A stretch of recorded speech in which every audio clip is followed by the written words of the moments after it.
What people consider to be the ideal woman is always changing. What some might consider beautiful might not be the standard for others. As the saying goes, beauty is in the eye of the beholder. However, I think it would be naive to ignore the fact that there is a societal standard. However, this seems to be changing almost every decade. Hello beautiful people, welcome back to my YouTube channel. So today I wanted to discuss how body types have changed throughout the years. Before I move on, please don't forget to like, comment and subscribe. The beginning of the century marked a time where women with more curvier figures were seen as the ideal and also put in advertisements. This was called the S shape. This body type was admired by so many women, hence why corsets were a huge part of women's undergarments. The corset sucked in the waistline, giving the appearance of a larger bust and wider hips. The start of the Roaring Twenties marked the end of World War I and was a time people just wanted to celebrate and to have fun. Long story short, after World War I, people just wanted to turn up. Women began wearing longer skirts and cutting their hair short. I always like to use Miss Josephine Baker as an example. Women would also wrap material around their bust area to achieve a more flatter look. Thin limbs and no curves were considered the ideal body type at the time. Women did this to rebel against the previous decade's beauty standards.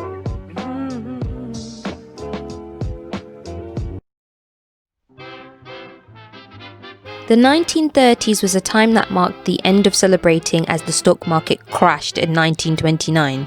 Everyone lost everything, including business owners. This meant that trying to look good and trying to achieve the ideal body type was the last thing on people's minds. People were focused on being more practical, so flappers were falling out of trend. People started embracing more of the natural hourglass shape.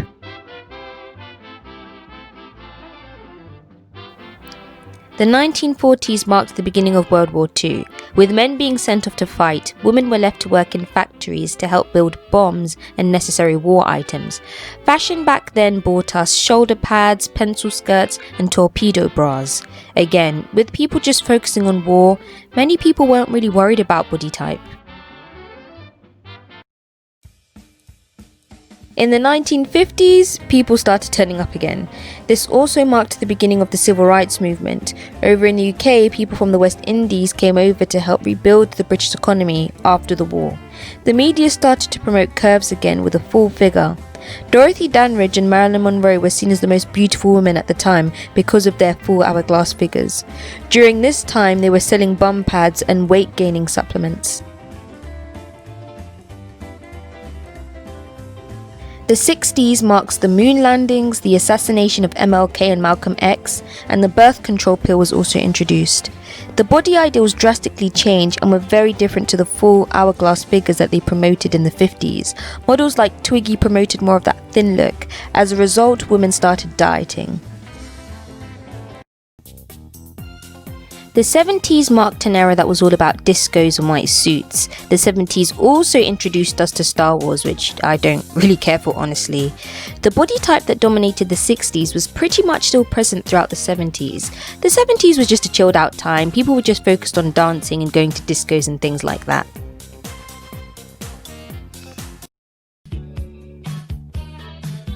The 80s was a decade that gave us Famine, the AIDS epidemic and Thriller. The 80s also introduced us to aerobics. Women started working out to stay in shape and to tone their bodies, which was different to previous generations because women around this time just wanted to stay healthy and keep fit. The 1990s was a decade that gave us the O.J. Simpson trial and of course, I did not have sexual relations with that woman.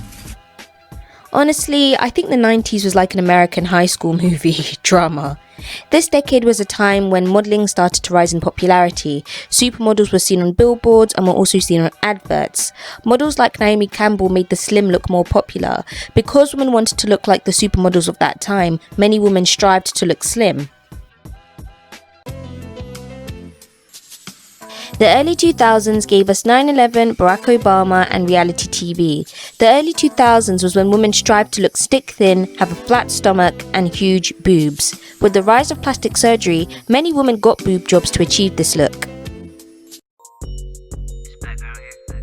The turn of the 2010s has given us social media and memes. This decade has gone back to embracing curves. Having a big bum, small waist and wider hips is now the standard.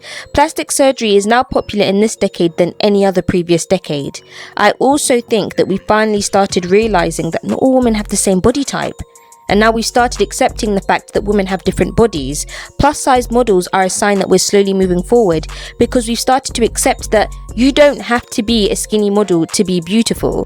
Thank you guys for listening. Let me know in the comments down below what you think the next beauty standards are. Don't forget to subscribe and press the bell notifications to notify you every time I upload. Bye!